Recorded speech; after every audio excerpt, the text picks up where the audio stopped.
नमस्कार दोस्तों, एक बार फिर से स्वागत है आप लोगों का मेरे इस यूट्यूब चैनल में। मैं उम्मीद करता हूं कि आप लोग अच्छे होंगे और पढ़ाई कर रहे होंगे।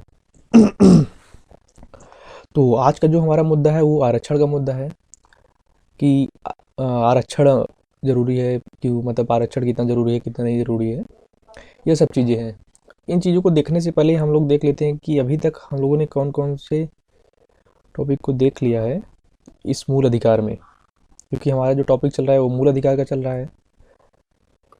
तो मूल अधिकार में हमने योजना, यानी कि जो यूएसए मॉडल और यूके मॉडल था, कुछ शब्दों को, और कार्यपालिका यानी कि संसद और न्यायपालिका के बीच जो इशू था उसको। आज जो हमारा इशू है वो आरक्षण का है, आरक्षण के मुद्दे का। उसके बाद जो फैक्ट हम लोग देखे थे कि संविधान के जो मूल अधिकार है वो भाग 3 का हिस्सा है, और इसका उल्लेख जो है कि 12 से 35 अनुच्छेद के बीच किया गया है। इसको अमेरिकी संविधान से लिया गया है, और इसे हम मैग्ना कार्टा की संज्ञा भी देते हैं। इसको भाग 3 को मैग्ना कार्टा की संज्ञा दी जाती है। इसमें जो शुरू में 7 अधिकार थे, फिर क्या हुआ कि संपत्ति का अधिकार जो कि आर्टिकल 31 में था, इसको 44वें संविधान संशोधन अधिनियम 1978 द्वारा बाहर निकाल दिया गया, मतलब मूल अधिकार की श्रेणी से बाहर निकाल दिया गया। फिर इसको आर्टिकल 301 के अंतर्गत एक कानूनी अधिकार बना दिया गया। और आप लोग ये भी देखिएगा कि आर्टिकल 32 के तहत अगर आपके मूल अधिकारों का हनन होता है तो आप डायरेक्ट सुप्रीम कोर्ट, और आर्टिकल 226 के तहत आप हाई कोर्ट जा सकते हैं। तो अंबेडकर जी ने आर्टिकल 30 को, मतलब आर्टिकल 32 को संविधान की आत्मा कहा है। तो चलिए फिर से हम लोग देखते हैं कि जो आज का हमारा मुद्दा है आरक्षण का, उससे संबंधित चीज़ों को।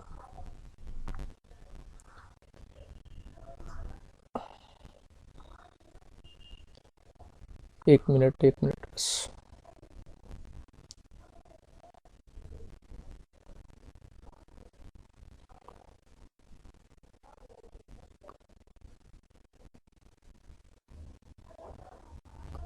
आरक्षण आरक्षण का मुद्दा ये रहा हमारा आरक्षण का मुद्दा। इसको देखने से पहले हम लोग थोड़ा सा आर्टिकल 15 और आर्टिकल 16 का रिवीजन कर लेते हैं, कि क्योंकि उसी से ये जोड़ के है तो उसका थोड़ा सा अध्ययन करना जरूरी हो जाता है, तो इसलिए देखते हैं। तो जो हमारा आर्टिकल 15 है वो क्या कहता है, वो उसके मतलब कि वो आर्टिकल 15 के जो सामान्य प्रावधान है वो राज्य में क्या होता है कि राज्य द्वारा जाति, धर्म, लिंग, जन्म स्थान या मूल वंश के आधार पर कोई भेदभाव नहीं करेगा। आर्टिकल 12 का राज्य को हमने आपको बताया ही था। आर्टिकल 12 के राज्य का तात्पर्य क्या है, कोई भी संस्था या पद, प्राधिकरण, संगठन जो कार्यपालिका एवं विधायिका से संबंधित हो, और वो किसी भी स्तर पे हो सकता है, वो चाहे संघ का स्तर हो, राज्य का स्तर हो, स्थानीय स्तर हो, वो राज्य के अंतर्गत आएगा। इसमें किसी दुकान, रेस्टोरेंट इत्यादि में प्रवेश में भेदभाव नहीं होगा। कोई कुआं, तालाब, सार्वजनिक स्थल इत्यादि में प्रवेश के लिए भेदभाव नहीं होगा यदि वह निजी हाथों में भी है और पूर्णतः या भागतः सरकार द्वारा वित्त पोषित है। राज्य भेदभाव कर सकता है, यहाँ पे आप देखिएगा, क्योंकि यही है मेन चीज। राज्य भेदभाव कर सकता है किसी मामले में, महिला और बच्चों के मामले में, SC और ST वर्ग के मामले में, सामाजिक एवं शैक्षणिक रूप से पिछड़े लोगों के मामले में। ये क्या है, राज्य भेदभाव कर सकता है। ये आर्टिकल 15 की बात है। अब हम बात करते हैं आर्टिकल 16 की। तो नियुक्ति एवं रोजगार में अवसर की समानता, जाति, धर्म, लिंग, जन्मस्थान, मूलवंश, आवास, उद्भव के आधार पर भेदभाव नहीं। संसद आवास की शर्तें तय कर सकती है। पिछड़े वर्ग, आर्टिकल मतलब पिछड़े वर्ग के लिए राज्य भेदभाव कर सकते हैं। आप देखिए क्या लिखा है, पिछड़े वर्ग के लिए राज्य भेदभाव कर सकता है यदि प्रतिनिधित्व का अभाव हो। धार्मिक सांप्रदायिक संस्था हेतु पद उसी वर्ग के लिए आरक्षित होगा। तो ये रहा आर्टिकल 4, मतलब 16(4), जो कि कहता है कि राज्य भेदभाव कर सकता है यदि प्रतिनिधित्व का अभाव है तो ये चीजें रही। तो आइए हम लोग देखते हैं अब आरक्षण के चीजों को। 1979 की जनता सरकार द्वारा पिछड़े वर्ग को आरक्षण देने के लिए मंडल आयोग का गठन किया गया। ये किस आयोग का गठन किया गया, तो मंडल आयोग का गठन किया। कब किया गया, 1979 में इसका गठन हुआ। ऐसे आयोग के गठन के लिए भारतीय संविधान के अनुच्छेद 340 के द्वारा राष्ट्रपति को नियुक्त का अधिकार दिया जाता है। मतलब 340 के तहत, अनुच्छेद 340 के तहत राष्ट्रपति को ऐसे आयोग का गठन के लिए अधिकार दिया जाता है। मंडल आयोग के, किसके, मंडल आयोग के प्रतिवेदन को लागू करने पर पिछड़े वर्ग को आरक्षण प्राप्त हुआ। इसका जो मंडल आयोग का जो प्रतिवेदन था उसको लागू करने के बाद पिछड़े वर्ग को आरक्षण प्राप्त हुआ था। अब हम देखते हैं कि एससी मतलब सुप्रीम कोर्ट के विचार क्या थे, और वो केस था 1992 का इंदिरा साहनी केस में, मतलब इंदिरा साहनी की याचिका। इसमें सुप्रीम कोर्ट ने क्या कहा, इसमें कहा कि आरक्षण जो है, आरक्षण कार्यपालिका द्वारा दिया जा सकता है, यानी आरक्षण जो है वो कार्यपालिका द्वारा दिया जा सकता है। जाति अपने आप में ही पिछड़ा है, सुप्रीम कोर्ट ने जाति को अपने आप में ही पिछड़ा वर्ग बताया है। बहुसंख्यक हिंदू वर्ग में ऐसी जातियां हैं जो पिछड़ेपन की शिकार हैं। जाति के अलावा पिछड़ेपन की अगर पहचान की जाए तो निर्धनता हो सकता है, आवास, पारंपरिक जीविका, शिक्षा का अभाव, ईटीसी। और यहाँ पे आप ध्यान रखिएगा कि क्रीमी लेयर को एससी और एसटी में मतलब नहीं लागू किया गया है। क्रीमी लेयर का जो सिद्धांत है उसको एससी और एसटी में नहीं लागू किया गया है। क्रीमी लेयर का तात्पर्य हम बता दें यहाँ पे कि अगर जो क्रीमी लेयर के अंतर्गत आता है तो उनको आरक्षण नहीं मिलता है। तो ये जो सिद्धांत है उसको एससी और एसटी में नहीं लागू किया गया है। आरक्षण मतलब सुप्रीम कोर्ट ने क्या कहा, मतलब आरक्षण तभी होगा जब प्रतिनिधित्व का अभाव होगा। क्या, जब प्रतिनिधित्व का अभाव होगा तभी आरक्षण होगा। और आरक्षण को 50% से ज़्यादा नहीं किया जा सकता। प्रतिवर्ष 50% आरक्षण की सीटें होनी चाहिए। आरक्षण पदोन्नति में नहीं बल्कि आरंभिक भर्ती में होनी चाहिए, यानी कि अभी तो अब पदोन्नति में भी आ गया, अभी आगे देखते हैं। लेकिन इन्होंने कहा कि जो इंदिरा साहनी याचिका 1992 में कि आरक्षण जो है वो पदोन्नति में नहीं बल्कि आरंभिक भर्ती में होना चाहिए, ये इन्होंने कहा। फिर हम देखते हैं कि उपयुक्त याचिका के प्रतिक्रिया स्वरूप निम्नलिखित संशोधन संसद द्वारा किए गए। इस याचिका के प्रतिक्रिया स्वरूप निम्नांकित संशोधन जो है वो संसद द्वारा किए गए थे। जैसे में क्या, 76वां संविधान संशोधन 1994 में क्या बताया गया कि मतलब क्या था, तमिलनाडु के 69% आरक्षण को नवी अनुसूची में डाल दिया गया। नवी अनुसूची में डालने का तात्पर्य क्या था कि नवी अनुसूची मतलब समीक्षा योग्य नहीं थी, लेकिन अब इसके ऊपर भी सवाल उठाया जा सकता है अगर तो ये भी उसके अंतर्गत आ जाता है अब न्यायिक समीक्षा के अंतर्गत। और हम अब बात करते हैं 77वां संविधान संशोधन, तो 1995 एससी और एसटी वर्ग को प्रमोशन में आरक्षण दिया गया। एसटी और एससी वर्ग को प्रमोशन में आरक्षण दिया गया। ये 77वां मतलब 77वां संशोधन 1995 में हुआ। संसद द्वारा एक और संशोधन मतलब 85वां संशोधन 2002 में क्या हुआ कि एससी और एसटी को सभी स्तर पर पदोन्नति की व्यवस्था की गई। सभी स्तर पर पदोन्नति की व्यवस्था की गई। ये 85वां संविधान संशोधन से हुआ। और जो हमारा 81वां संविधान संशोधन 2000 था, इसमें आरक्षण खाल बढ़े सीटों के लिए, यानी इसमें 50% का सिद्धांत लागू नहीं होगा। यहाँ पे हम आपको समझा देते हैं कि 50 मतलब आरक्षण खाली पड़े सीटों के लिए कैसे। जैसे मान लेते हैं कि सीटों की संख्या कितनी है, सीट है 200, तो सीटों की संख्या 200 है और जो इसमें से है 50% रिजर्व है, यानी 50% रिजर्व सीट है और 50% जनरल, यानी कि जनरल सामान्य सीटें हैं। तो जो ये 50% सीट है, अगर ये किसी कारणवश से पूरा नहीं भर पाया,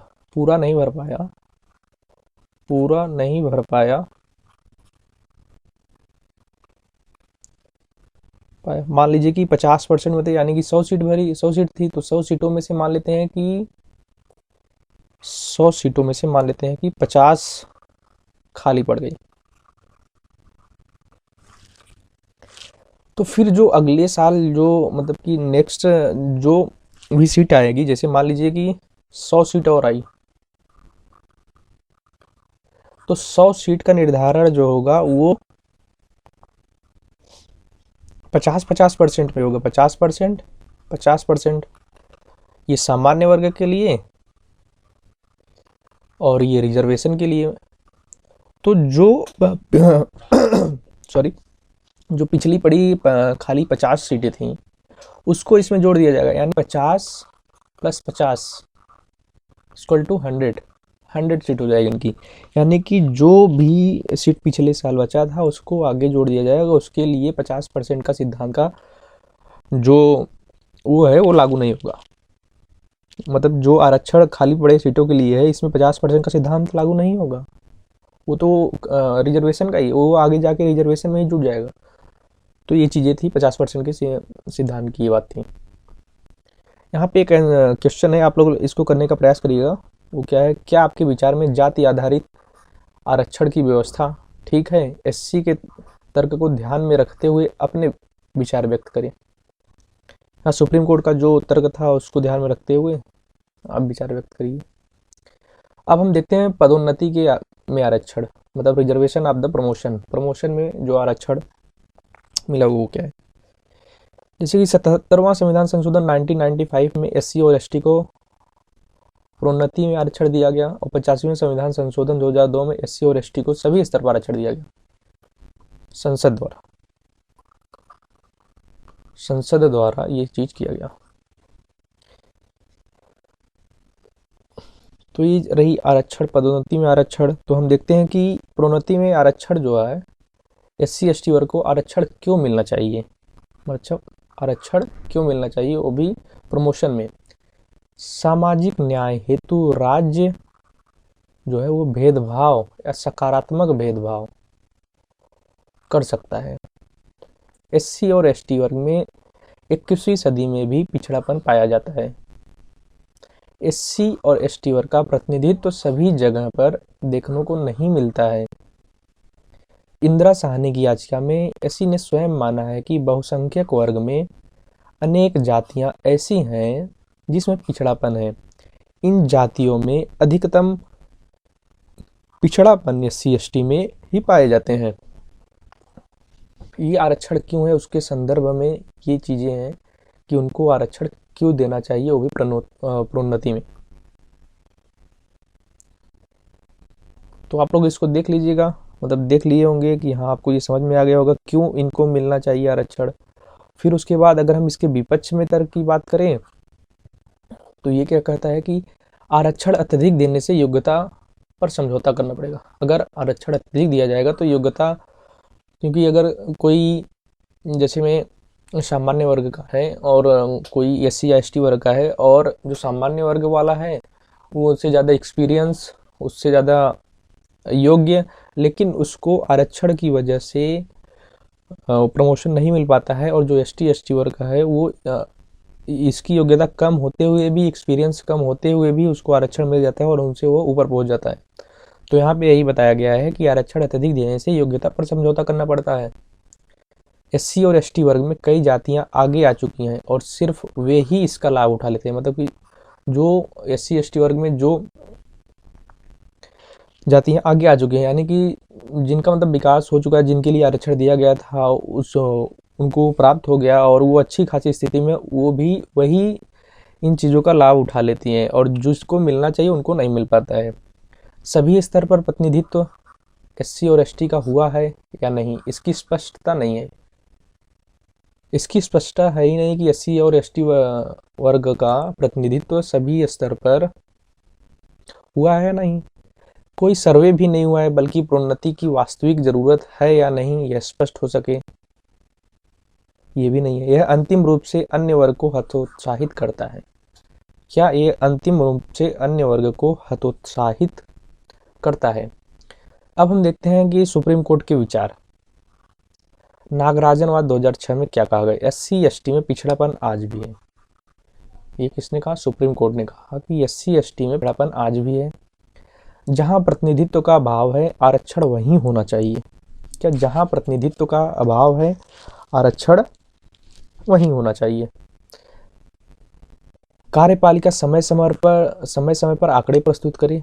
प्रोन्नति में आरक्षण देने से सेवा की योग्यता, किसकी सेवा की योग्यता, कार्यकुशलता, प्रभावित नहीं होनी चाहिए। ये सुप्रीम कोर्ट के विचार थे नागराजनवाद 2006 में आरक्षण में प्रोन्नति को लेकर।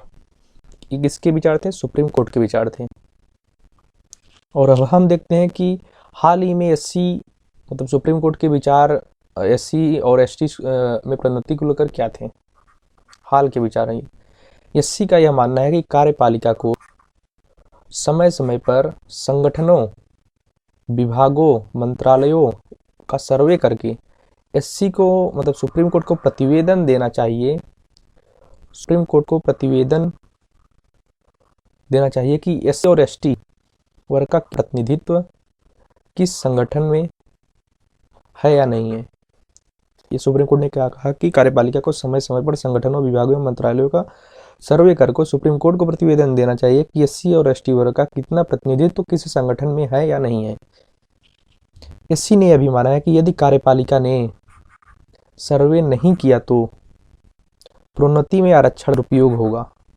ऐसी परिस्थिति में एससी और एसटी वर्ग के लिए भी क्रीमी लेयर का प्रावधान क्यों नहीं होना चाहिए। ये क्रीमी लेयर का प्रावधान आप ध्यान रखिएगा कि एससी और एसटी वर्ग में नहीं है। सुप्रीम कोर्ट ने ऐसा बोला है कि यदि कार्यपालिका ने सर्वे नहीं किया तो प्रोन्नति में आरक्षण का दुरुपयोग होगा। ऐसी परिस्थिति में एससी और एसटी वर्ग के लिए भी क्रीमी लेयर का प्रावधान क्यों नहीं होना चाहिए। क्यों नहीं होना चाहिए की बात यहाँ पे की गई है और यहाँ पे नोट में हमने लिख दिया है कि एससी और एसटी वर्ग में अभी तक क्रीमी लेयर का प्रावधान नहीं है। ये आप लोग ध्यान रखिएगा। यहाँ पे हम इससे संबंधित क्वेश्चन देख लेते हैं दो। क्या आप ऐसा मानते हैं कि प्रोन्नति में आरक्षण सामाजिक न्याय के सिद्धांत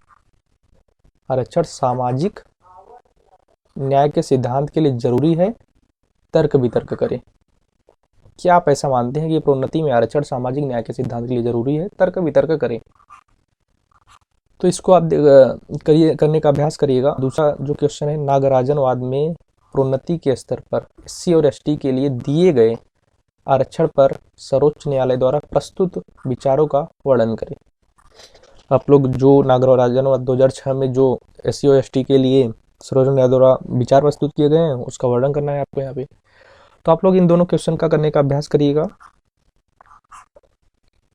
और आपको इसमें कोई दिक्कत नहीं आनी चाहिए। अब हम बात करते हैं कि आर्थिक आधार पर आरक्षण। क्या आर्थिक आधार पर आरक्षण ईडब्ल्यूएस की सामान्यतः आर्थिक आधार पर आरक्षण का प्रावधान मूल संविधान में नहीं किया गया था। क्या सामान्यतः आर्थिक आधार पर आरक्षण का प्रावधान मूल संविधान में नहीं किया गया था। आगे चलकर जाति आधारित आरक्षण अन्य पिछड़े वर्ग को मंडल आयोग की सिफारिश पर प्रस्तुत किया गया। इतना ही नहीं, एससी ने इंदिरा साहनी की याचिका पर 1992 में यह स्पष्ट कर दिया कि जाति आधारित आरक्षण होना चाहिए।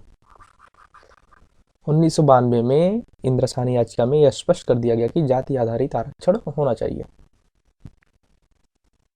तो हम देखते हैं कि जाति आधारित आरक्षण के प्रभाव क्या होंगे, ये आर्थिक आधार पर क्यों होना चाहिए, आर्थिक आधार आरक्षण का औचित्य क्या है। तो जाति के आधार पर वोट बैंक की राजनीति, सबसे बड़ा मुद्दा तो यही है कि वोट बैंक की राजनीति को बढ़ाना है। तो वोट बैंक के लिए राजनीतिक दल जो है वो इस प्रकार के प्रावधान ला रही है। जाति आधारित आरक्षण के आंदोलन का विकास, मतलब प्रत्येक जातियां आरक्षण के आंदोलन कर रही हैं। यदि सभी जातियां जैसे सवर्ण हो गई, मतलब उसमें सवर्ण जातियां भी हैं, आरक्षण के लिए आंदोलन कर दें तो न सिर्फ कानून एवं व्यवस्था की समस्या होगी बल्कि राजनीति वोट बैंक के नाम पर उनके लिए वादा कर देगी। राजनीतिक दल जो होंगे वो वोट बैंक के लिए उनके लिए वादा कर देंगे कि हाँ आप हमको वोट दीजिए, हमको जिताइए और हम आपको आरक्षण देंगे। ये चीज़ें वो वादा कर देती हैं। तो ये चीज़ें सवर्ण वर्ग में कुछ जातियां में भी ऐसी समस्या उत्पन्न हो गई है। वे भी गरीबी बेरोजगारी की मार रहे हैं। तो क्या उनके लिए सामाजिक न्याय का सिद्धांत नहीं होना चाहिए, ये भी बताया गया है हमें।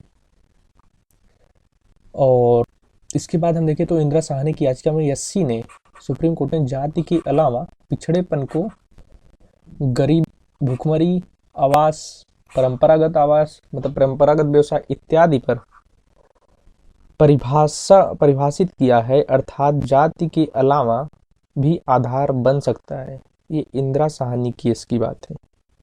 इंदिरा साहनी केस कब? 1992। अतः उपर्युक्त कारणों की वजह से सरकार ने 2019 में आर्थिक आधार पर 10% आरक्षण देने का प्रावधान किया। 10% आरक्षण देने का प्रावधान किया। तो हम इसके कुछ उसके प्रावधान को देखते हैं कि क्या कौन कौन से। जैसे 7 जनवरी 2019 को क्या हुआ? कैबिनेट का निर्णय आया। 8 जनवरी 2019 में संसद में 144वां विधेयक प्रस्तुत किया गया। कौन सा? 144वां विधेयक। अगर आपसे विधेयक पूछे तो 144वां विधेयक आरक्षण संबंधी। 12 जनवरी 2019 को क्या हुआ कि राष्ट्रपति की सहमति मिल गई इस पे। और 14 जनवरी 2019 को असाधारण गजट जो भारत सरकार द्वारा पेश किया था वो पेश किया गया, अधिसूचना जारी की गई। इसमें अधिसूचना जारी की गई और उसके तहत 103वां संविधान संशोधन यानी कि संविधान के 103वें संविधान संशोधन के तहत संविधान के आर्टिकल 15(6) एवं आर्टिकल 16(6) में आर्थिक रक्षण के प्रावधान शामिल किए गए। मतलब ये नए अनुच्छेद यानी कि आर्टिकल 15(6) एवं आर्टिकल 16(6) को शामिल किया गया। तो इस तरीके से ये आर्थिक आधार पर आरक्षण जो 10% है वो लागू हुआ। अब इसमें क्या है कि राज्य जो है कि उसमें भेदभाव कर सकता था। इसमें कुछ प्रावधान जोड़े गए, जैसे कि महिला एवं बच्चे के लिए था, SC और ST वर्ग के लिए, OBC माने कि सामाजिक न्याय और शैक्षणिक न्याय के आधार। और अब एक उसमें और चीज जुड़ गया, वो था EWS, आर्थिक आधार पर भी आरक्षण, मतलब कि राज्य भेदभाव कर सकती है। आर्थिक पिछड़ेपन की परिभाषा क्या है? मतलब कौन से व्यक्ति आर्थिक पिछड़ेपन के अंतर्गत पिछड़े में आएंगे, EWS के अंतर्गत आएंगे। तो उनकी आय जो होगी वो 8 लाख से कम होनी चाहिए। 1000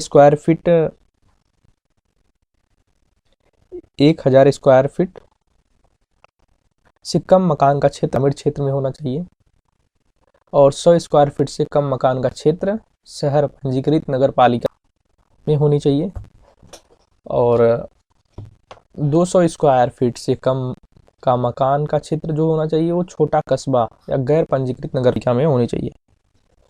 और जो 5 एकड़ से कम कृषि भूमि होनी चाहिए, 5 एकड़ से कम कृषि भूमि होनी चाहिए, वो EWS के अंतर्गत 10% आरक्षण को पा सकता है।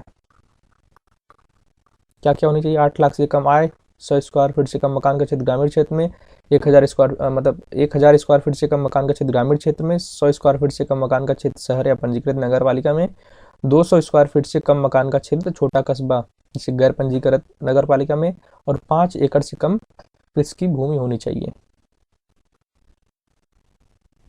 आर्थिक आधार पर जो आरक्षण है उसकी चुनौतियां हैं, उसकी चुनौतियों को हम लोग देख लेते हैं कि कौन कौन सी चुनौतियां हैं। भ्रष्टाचार की वजह से दुरुपयोग की संभावना। भ्रष्टाचार मतलब कि इसके अंतर्गत लगभग अधिकतम सामान्य वर्ग आ जाते हैं, लगभग अधिकतम सामान्य वर्ग आ जाते हैं। इसमें आर्थिक पिछड़ेपन को परिभाषित करने के लिए कार्यपालक अधिकार होने से भी चुनौतियों का सामना करना पड़ सकता है। क्या आर्थिक पिछड़ेपन को परिभाषित करने के लिए कार्यपालक अधिकार होने से भी चुनौतियों का सामना करना पड़ सकता है। इससे कितना लाभ होगा यह अभी आकलन करना संभव नहीं है। यदि ऐसे ही आरक्षण जाता रहा तो यह सामाजिक न्याय की अवधारणा के विरुद्ध है। जब सभी व्यक्ति को आरक्षण मिल ही जाएगा तो आरक्षण किस बात का हो ना। अब धीरे धीरे अगर देखें तो 60% आरक्षण तो हो ही गया है। तो अगर सभी लोगों को आरक्षण प्रदान किया जाता है तो आरक्षण के का कोई मतलब ही नहीं रह जाएगा। जैसे कि अभी पहले 50% दिया गया था, अब 10% और हो गया। अब इसकी संख्या कितनी हो गई? 60% आरक्षण हो गया। यानी कि अब सभी लोगों को धीरे धीरे आरक्षण प्राप्त हो गए हैं। सभी लोगों मतलब SC ST OBC और जन सामान्य में। और ऐसी बहुत सी जातियां हैं जो राज्यों में अभी भी, मतलब राज्यों में ये मामला हमेशा उठता रहता है कि उनको भी आरक्षण मिलना चाहिए, ये वो बहुत सारी चीज़ें हैं। तो अगर सभी लोगों को आरक्षण अगर दे दिया जाता है तो सामाजिक न्याय की अवधारणा की ये विरुद्ध होगा, तो आरक्षण का मतलब ही नहीं रह जाएगा। इंदिरा साहनी ने सुप्रीम इंदिरा साहनी केस में सुप्रीम कोर्ट ने 50% का जो आरक्षण के सिद्धांत को स्वीकार किया। यद्यपि राज्य आरक्षण दे सकते हैं, किंतु इसमें न्यायपालिका बनाम संसद के विवाद की संभावना है। क्या इसमें न्यायपालिका बनाम संसद की संभावना है? यहाँ पे हम एक चीज देखते हैं कि क्या हुआ। जैसे कि सुप्रीम कोर्ट में, 1 मिनट आप होगी, बस 1 मिनट।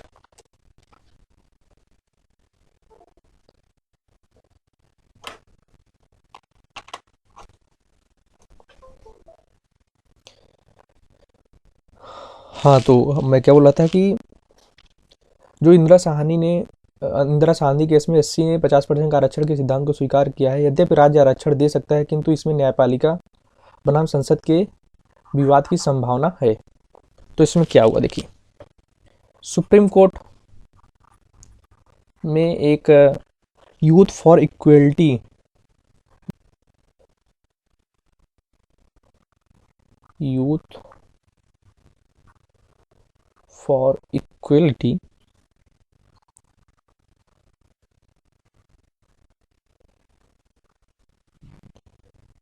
यूथ फॉर इक्वलिटी जो कि एक ने 2019 में एक पीआईएल यानी कि याचिका दायर की थी सुप्रीम कोर्ट में। उनका यह तर्क था कि जिसका आधार था कि 50% से ज़्यादा आरक्षण नहीं होना चाहिए, साथ ही जाति आधारित आरक्षण भी नहीं होना चाहिए। ये किसका तर्क था?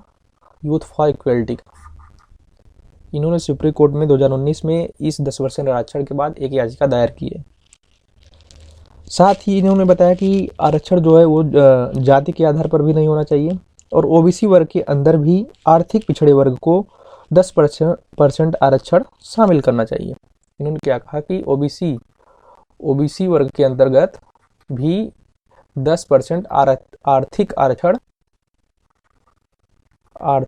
आरक्षण शामिल करना चाहिए, के अंतर्गत 10% आरक्षण शामिल करना चाहिए। तो फिर क्या हुआ कि ये याचिका उसमें डाली गई थी, मतलब कि पीआईएल दायर किया गया था यूथ फॉर इक्वलिटी के द्वारा। लेकिन अभी तक तो आज के डेट में इस पर तो फैसला आ चुका है, लेकिन उस समय क्या था कि ये मामला लंबित हो गया था, और 103वां संविधान संशोधन 2019 के तहत आर्थिक आरक्षण लागू था। मतलब ये पीआईएल दाखिल होने के बाद भी मामला लंबित होने के कारण जो 103वां संशोधन था वो आर्थिक आरक्षण जिसमें दिया गया था वो लागू था। लेकिन अभी हाल ही में 7 या 8 नवंबर को इस पे फैसला आया कि जो सुप्रीम कोर्ट था, इन्होंने बोला कि जो 103वां संविधान संशोधन है ये इसकी वैधता को बरकरार रखा है। यानी कि भारत में सभी जो सरकारी नौकरियों कॉलेजों में सवर्णों के लिए, यानी कि सामान्य वर्ग के लिए, आर्थिक रूप से कमजोर वर्ग ईडब्ल्यूएस के लिए 10% आरक्षण जो प्रदान करता था, इसको बरकरार रखा है। इनके फैसले का नजरिया क्या था देखते हैं। मतलब उनका कहना था कि जो 103वां संविधान संशोधन है उसको संविधान की आधारभूत संरचना को भंग करने वाला नहीं कहा जा सकता है। क्या इसको आधारभूत संरचना को भंग करने वाला नहीं कहा जा सकता है? ईडब्ल्यूएस कोटा समानता और संविधान की आधारभूत संरचना का उल्लंघन नहीं करता है। मौजूदा आरक्षण के अलावा यह आरक्षण संविधान के प्रावधानों का उल्लंघन नहीं करता है। ये अब का फैसला है जो 7-8-9 नवंबर के बीच में आया है, तो उसका है जो पीआईएल दाखिल किया गया था उसके अंतर्गत। यह आरक्षण पिछड़े वर्ग को शामिल करने के लिए राज्य द्वारा सकारात्मक कार्रवाई का एक माध्यम है। राज्य को शिक्षा के क्षेत्र में प्रावधान करने में सक्षम बनाकर आधारभूत संरचना का उल्लंघन नहीं किया जा सकता।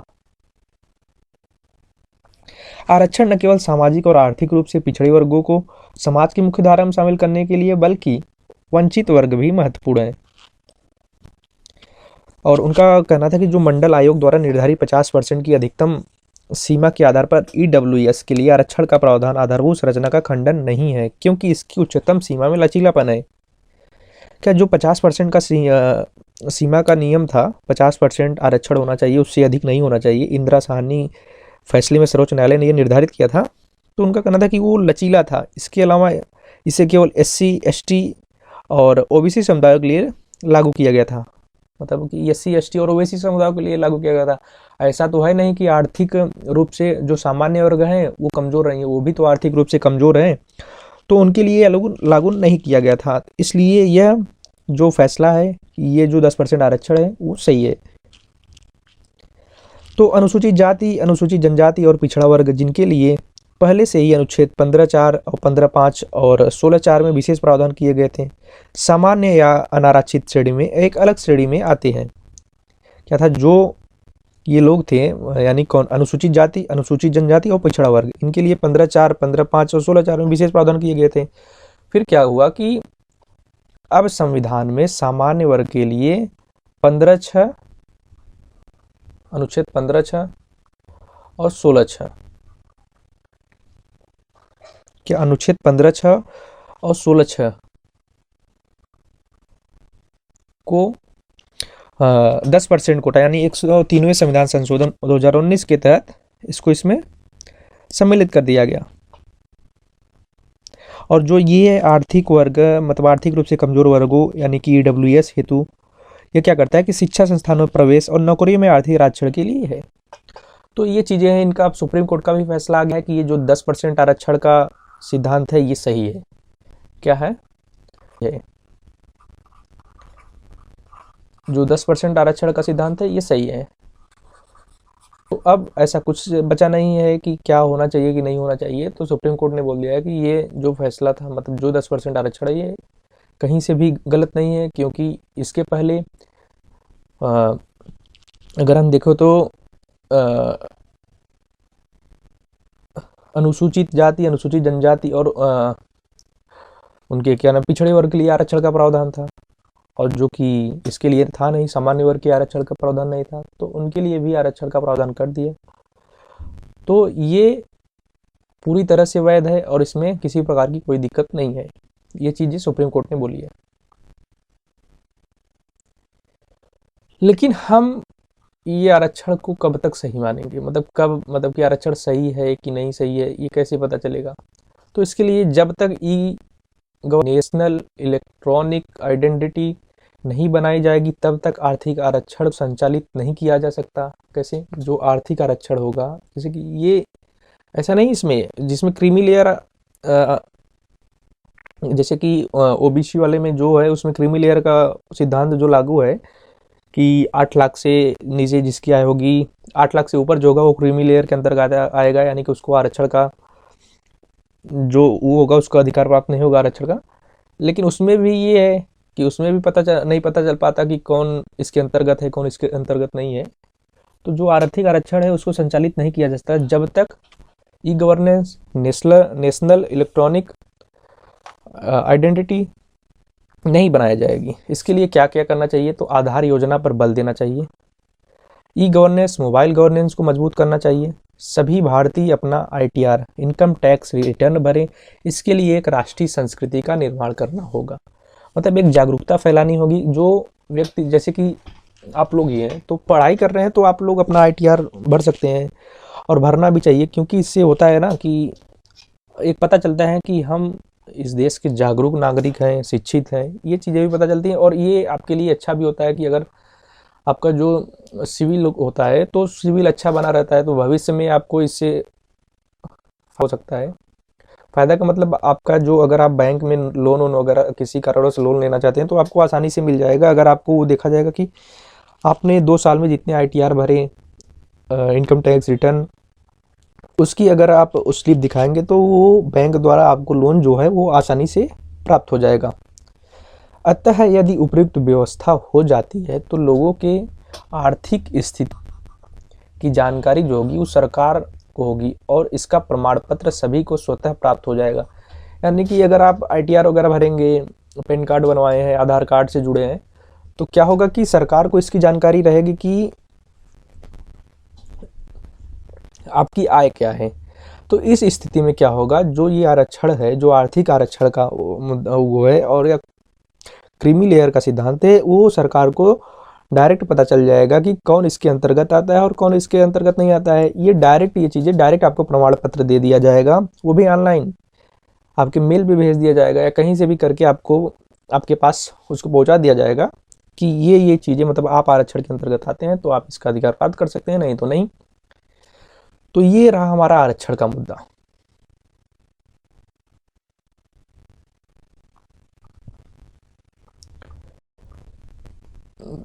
तो उम्मीद करते हैं कि आपको इसमें से सारी चीज़ें जो है वो समझ में आ गई होंगी।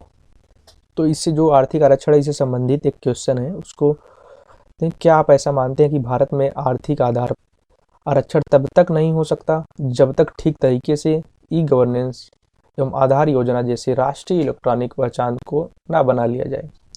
आप इस क्वेश्चन को करने का अभ्यास करिएगा और 103वां संविधान के तहत दिए गए आर्थिक आरक्षण का आलोचनात्मक परीक्षण करिए। तो इसको भी करिएगा आप लोग। तो अब हमारा जो वो बचा है कि आरक्षण की व्यवस्था का सामान्य आलोचनात्मक पक्ष। इसमें डायरेक्ट ये बताया कि जो आरक्षण, इसमें किसी भी 10% ओबीसी, एससी, किसी, इसमें यही बताया गया है कि आरक्षण की व्यवस्था का सामान्य, माने आरक्षण की जो व्यवस्था ये है उसका आलोचनात्मक पक्ष क्या है। तो आज जो है वो वैश्वीकरण, उदारीकरण एवं निजीकरण के दौर में सरकार का क्षेत्राधिकार जो है वो कम होता है। क्या क्षेत्राधिकार धीरे धीरे कम होता जा रहा है। बाजार जो है निजी प्रशासन का लगातार भागीदारी, मतलब बाजार प्रशासन या निजी प्रशासन का लगातार भागीदारी बढ़ता जा रहा है। निजी क्षेत्र या बाजार में आरक्षण नहीं पाया जाता है। सरकार अधिकतम रिक्तियां ठेकेदारी के आधार पर निजी क्षेत्र को देती जा रही हैं। लोगों ने आरक्षण को रोजगार प्राप्ति का एक साधन समझ लिया है, जबकि यह सामाजिक न्याय के लिए है। मतलब वो चाहते हैं कि अगर हमको रोजगार आरक्षण मिलेगा तो हमको सरकारी नौकरी मिलने में आसानी होगी। लेकिन उनको ये समझना चाहिए, अगर सबको आरक्षण मिल ही गया तो क्या मतलब रह गया, वही मतलब फिर से हुआ, सबको आरक्षण यानी कि समान। तो ये चीजें हैं। तो आरक्षण देने से कई बार कानूनी एवं व्यवस्था की समस्या उत्पन्न हो जाती है। क्या आरक्षण देने से कई बार कानून एवं व्यवस्था की समस्या उत्पन्न हो जाती है। आरक्षण लोगों को कई बार आलसी भी बनाता है, उनमें उद्यमिता की भावना को घटाता है। क्या होता है कि आरक्षण लोगों को कई बार आलसी भी बनाता है, उन्हें उद्यमिता की भावना को घटाता है। संविधान निर्माताओं ने इसे अस्थायी साधन माना है। क्या माना था, संविधान जो निर्माता थे उसको उन्होंने आरक्षण, जैसे कि जो जाति आधारित आरक्षण था, जैसे एससी और एसटी को जो आरक्षण प्राप्त था वो तो शुरू से ही प्राप्त था, तो उन्होंने इसको अस्थायी साधन माना था। जबकि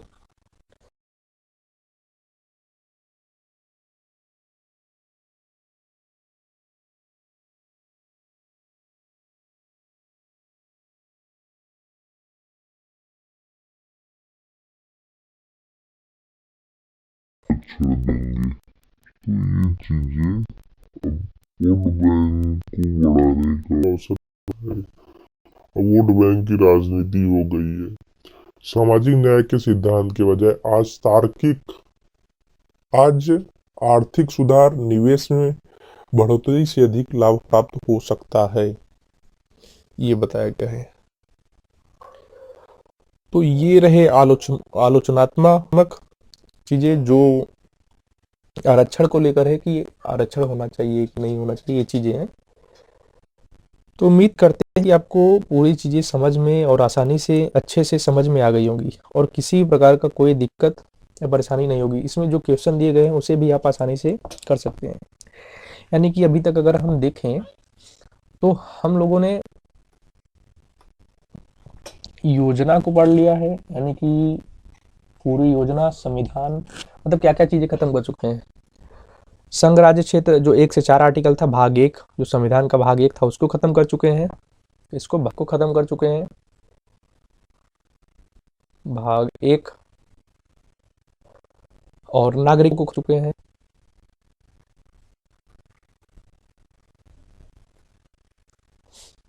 और इसमें सीए भी लोग, इसमें तेलंगाना का मुद्दा जो था उसको भी देखे थे हम लोग। और अब हमारा जो अभी स्टार्ट है वो मूल कर्तव्य है, सॉरी, मूल कर्तव्य, मूल अधिकार है।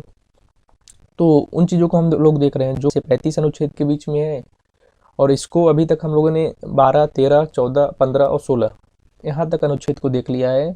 इसमें आरक्षण के मुद्दे को भी देख लिया है हम लोगों ने। तो ये चीज़ें हैं हमारी जो भाग 3 से संबंधित है। तो उम्मीद करते हैं कि आपको ये सारी चीज़ें समझ में आ गई होंगी, और जो हमारा अगला टॉपिक होगा वो अनुच्छेद 17 और 18 से संबंधित होगा।